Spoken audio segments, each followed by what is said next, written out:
एक कौवे को प्यास लगी। वो पानी ढूंढने लगा। इधर उधर उड़ते उड़ते उसे मिट्टी का एक लोटा दिखाई दिया।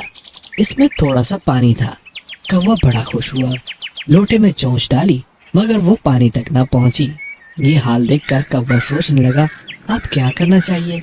पानी मिला भी, मगर ना मिलने के बराबर। किसी तरह पानी ऊपर उठाए तो बात बने। कौवा बड़ा सियाना था, इसने सोचना शुरू किया।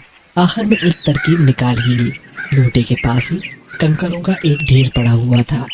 कौवे ने चोंच से एक कंकरी उठाई और लोटे में डाल दी। फिर एक और उठाई, उसे भी लोटे में डाल दिया। अब पानी ऊंचा होने लगा। कौवा कंकरियां डालता जाता और पानी उठता चला आता था। 10-12 कंकरियां डाली होंगी कि पानी लोटे के मुंह के पास आ गया। कौवे ने मजे से पानी पिया और उड़ गया।